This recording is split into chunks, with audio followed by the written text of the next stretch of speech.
Hello, and welcome to the archives. Today I'm going to be doing something a little bit different. I wanted to talk about one card in particular and how it works, because I've had some trouble with it. So I figured I'd find out about it and figure out how it actually works, and then pass that information along. I'd also like to talk about playing the game of Netrunner itself a little bit, and how, at least something that's happened to me recently. So we'll get into that in a bit. First, let's delve into the card that I want to talk about. This card is one of the pieces of ice in Data and Destiny, the expansion, the big box expansion that came out a little while ago, that I supremely loved. That particular card is this one. TLDR stands for Too Long Didn't Read. It is a Codegate, Strength 4, 2 Influence, and 1 res cost. So very cheap to res, very decent strength. Now, what does it do? Well, it has the subroutine of when the runner encounters the next piece of ice during this run, that ice gains a second copy of each subroutine on it after the original subroutine for the remainder of the encounter, which has the flavor text, Too Long Didn't Read, duplicate the subs on the next piece of ice. Now, this is one of those ones that when I saw it, I'm sure many other people did as well, it was an immediate, let's stick 3 of them together in front of a 4th piece of ice. So, we're going to have a look at that and see how that would work out. So, let's just arrange a little board here, and we'll slot some cards in and have a look. So, let's say, for example, that the runner is coming in, doesn't have a code gate breaker, and decides to not jack out early. But any runner worth their salt should, unless of course you put a trap piece of ice, maybe in the very beginning, that they can't jack out, or you've used another card that has the playability that prevents the runner from jacking out. There's different ways of doing it, but we'll say that it isn't. So they hit the first piece of TLDR. Now, that basically triggers off because the runner can't break it. Now, if the runner doesn't break it, it triggers when the runner encounters the next piece of ice during this run. That ice gains a second copy of each subroutine. So, that fires off. They encounter the second piece of Too Long Didn't Read, which means that it gains 2 copies of the subroutine on it, which means the second piece of Too Long Didn't Read has 2 subroutines that double the subroutines on the next piece of ice. So if they couldn't break the first one, chances are they're not going to be able to break the second one. So the second one will fire off, which will double it and then double it again. Because as I found out, when encounter triggers, while they do happen technically simultaneously, they also happen one after another in how they resolve. So, both the 2 subroutines fire off, that the subroutines are doubled on the next piece of ice. So we head to the third piece of Too Long Didn't Read. Now, on the third piece of Too Long Didn't Read, it originally has 1. One of those 2 subroutines triggers, doubling it. So now the third piece has 2 subroutines. Then the second subroutine from the last piece of ice triggers, doubling it again, giving it 4 subroutines. So the third piece of TLDR would have 4 subroutines, each doubling the final piece of ice. So then we continue on, since if the runner didn't break the first two, not going to break these ones. And if they can't jack out already, well, then they're going through. So that comes on. All of those trigger. Then we hit the last piece of ice. Now, I've heard people say that they want to put a Kamainu on here for the fourth piece, which can be good.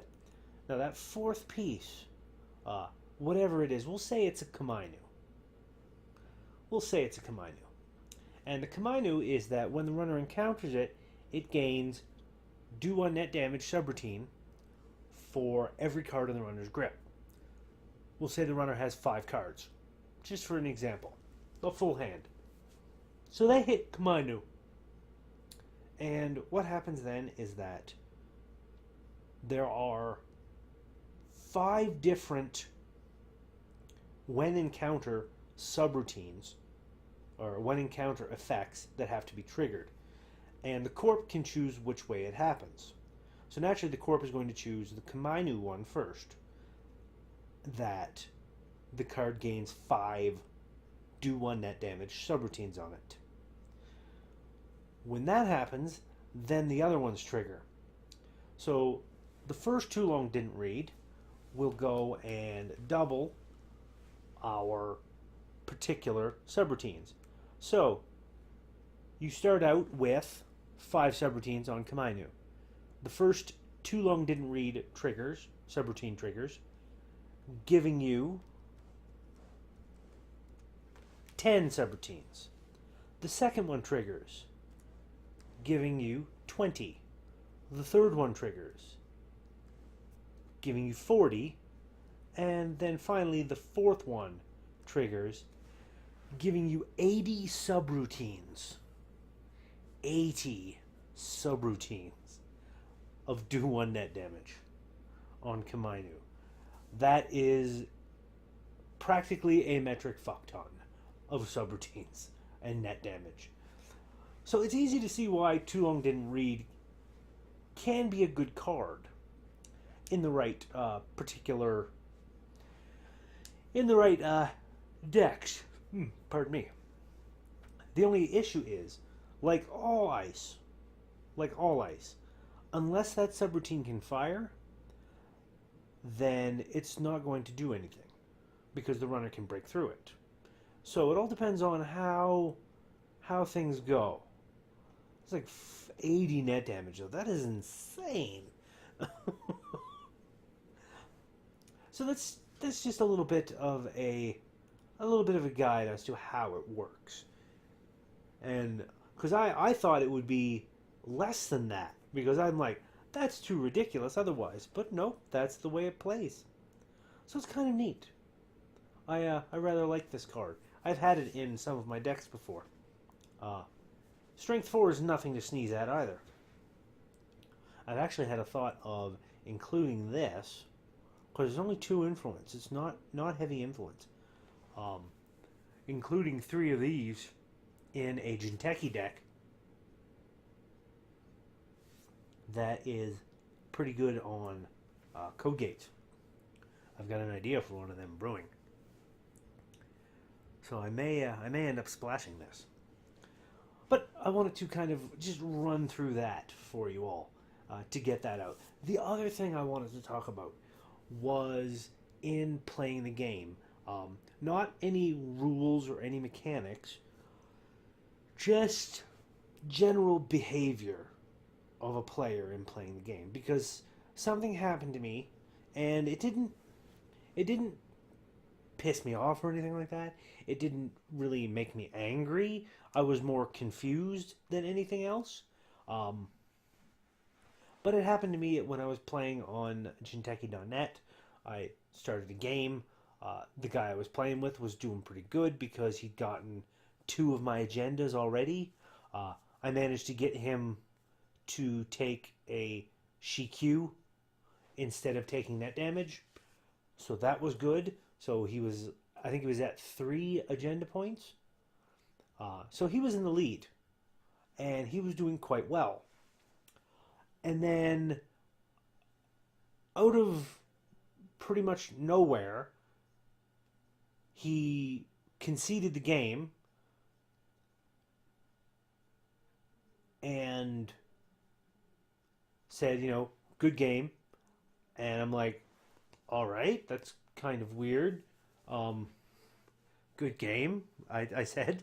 I replied to him, and his reply was that he basically couldn't be bothered to search for a breaker in order to get through, as if it would be like a big hassle for him to search to find this card to get through my ice that I had rezzed, which stopped him. And while it didn't seem to me like he was rage quitting, even though one of my other friends that I talked to said he probably was, I make no judgments one way or the other whether he was rage quitting or not. But it just kind of bothered me a little bit that, I can't understand why anyone would want to play a game, would go out seeking out a competitive game to play, even online, and then just stop it because you don't exactly have everything going your way. I don't know. It's kind of weird. But the in-person Netrunner community that I play with at my local gaming store, they're all wonderful people. And I've heard stories about other Netrunner communities out there that are all really good and really enjoyable and just are out there to have fun. And I know this is a competitive game, so people do get competitive at it. But I don't think that you should ever find yourself in the position that you're playing a game and you just want to stop playing it just because things aren't lining up the way you want them to. That's the nature of play. That's the nature of the game. There's always going to be that random variable. You can't literally stack your deck so that you get everything you need as you need it. That's why you include, I think they're called tutors, they call them, stuff that searches out cards for you. I'm not very big on the terminology for this sort of thing. That's just the nature of the game. Things are always going to change. Things aren't going to always go according to plan. That's why the deck building is such a big part of the game, because you basically do all your planning at the deck building phase. I don't know. It just seemed strange to me that the guy just up and quit after seeking out a game, wanting to play other people, and then quits partway through even though he was winning. I don't know. It struck me as odd. And I think if anybody's going to play a game, they should play the game. You're going to start a game with someone, have the decency to finish it. Unless the other person's like, I can't stay, I've got to get going, I got somewhere else I got to be. There's always exceptions to the rule, but generally you should always want to play the game, to see it through to the end. It's good sportsmanship. Me personally, it never really matters to me whether I win or I lose a game of Netrunner, or whether I win or lose any game. Yeah, I can be competitive. Yeah, I enjoy winning. Absolutely. But it's not the point of play. The point of me playing the games is enjoying myself, enjoying the game, enjoying the company of other people. It's just how I am. So, just some food for thought for this particular archives. So I'm going to call this episode here. Just a few little things I wanted to talk about. Thank you all so much for watching. As always, if you like what I'm doing, please give that like button a tap. Give that subscribe button a tap as well, if you haven't already, so you can be kept apprised of when I do new videos. And throw a comment in the comments section. What do you think of TLDR as a card? And what do you think of sportsmanship in competitive games like this? What's your take on it? Please, let's get a discussion going. I'd love to talk to some people. And until next time, my friends, remember, keep running.